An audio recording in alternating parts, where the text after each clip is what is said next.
Monsieur le Président, c'est au moment où toutes les initiatives et actions que je viens d'exposer sont en cours et commencent à porter leurs fruits que les autorités rwandaises ont ressuscité le mouvement terroriste du 23 mars, le M23 en sigle, défait en 2013 pourtant par nos forces armées, avec l'appui des troupes internationales de la MONUSCO, pour agresser la République démocratique du Congo et bloquer le processus de paix de Nairobi, dans le but inavoué de poursuivre les pillages des ressources naturelles de la République démocratique du Congo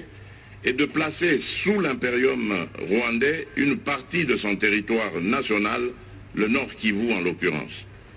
C'est ici le lieu, une fois de plus, de dissiper toute équivoque et de porter un démenti cinglant aux allégations fallacieuses des dirigeants rwandais qui invoquent à qui veulent les entendre, d'une part, la prétendue collaboration entre officiers de l'armée congolaise et les commandants des forces démocratiques pour la libération du Rwanda, les FDLR, alors que j'ai changé le leadership de l'armée depuis plusieurs mois, et d'autre part, le discours de la haine tribale contre les populations dites rwandophones qui seraient persécutées ou, pis encore, menacées de génocide en République démocratique du Congo, et cela pour justifier leurs crimes dans mon pays et obtenir la mansuétude de certains pays. À cet égard, je recommande à toute personne qui en aurait encore le doute de lire les groupes d'experts, le rapport des groupes d'experts de l'ONU sur la situation sécuritaire à l'est de la République démocratique du Congo, rapport de septembre 2022, distribué par le Conseil de sécurité, et celui lui déposé en janvier dernier pour se rendre à l'évidence de la présence des forces de défense du Rwanda, les RDF, au Nord Kivu et de leur soutien au M23. Quant au discours de haine contre nos compatriotes Tutsis congolais, mon gouvernement reste ferme contre tout individu ou groupe d'individus qui tiendrait un tel discours et réitère sa demande à toute personne, organisation ou partenaire extérieur de le dénoncer. La justice congolaise appliquera dans toute sa rigueur les lois de la République aux auteurs de propos d'incitation à la haine tribale ou ethnique. Sur ce chapitre de la prétendue persécution des Congolais rwandophones, afin d'enlever tout prétexte aux dirigeants rwandais qui se sont constitués sans procuration avocats de cette communauté, le gouvernement de la République démocratique du Congo vient de saisir le Haut Commissariat des Nations Unies pour les réfugiés pour lui demander de prendre toutes les initiatives requises en vue de la tenue dans les plus brefs délais des discussions tripartites RDC, Rwanda, HCR pour le rapatriement de leurs réfugiés respectifs dans leur pays, conformément au cadre juridique bilatéral actuel, aux règles du droit international et aux pratiques pertinentes en vigueur en la matière. Mon pays attend impatiemment ces discussions auxquelles seront associés du côté congolais les notabilités coutumières des communautés concernées afin de régler définitivement les problèmes soulevés et de réaliser une réconciliation vraie et durable entre ces communautés. Monsieur le Président du Conseil des droits de l'homme des Nations Unies, Excellences, Messieurs les Premiers ministres et chefs de délégation, Monsieur le Président de la 77e session de l'Assemblée générale des Nations Unies,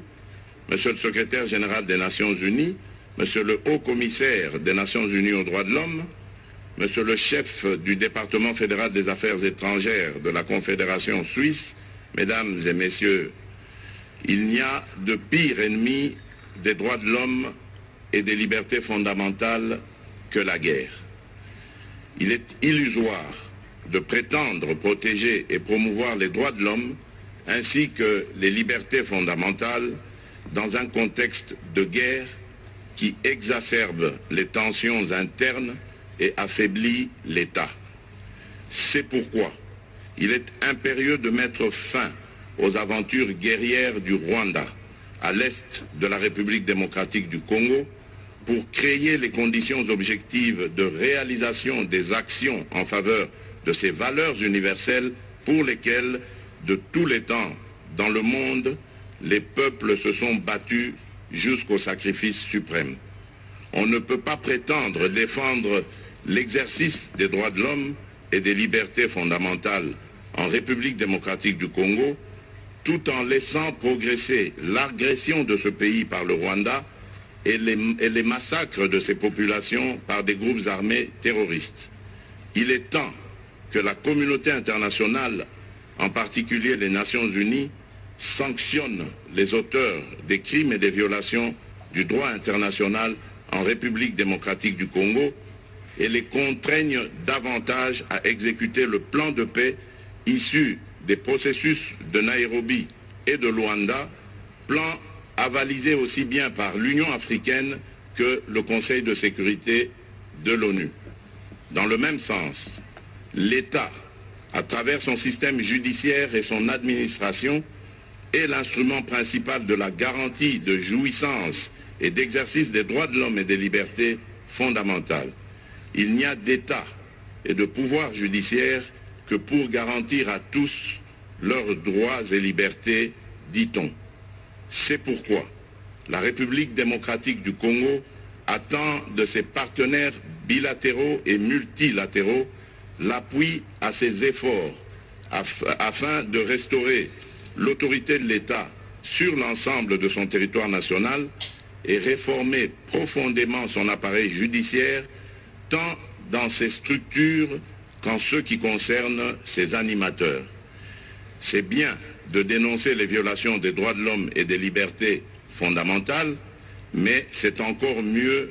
de contribuer à l'amélioration du rendement des mécanismes et institutions chargées de leur protection et promotion, ainsi qu'à leur enracinement dans la culture sociale, notamment par une plus grande spécialisation de la société civile et la formation des administrations publiques concernées. Je vous remercie.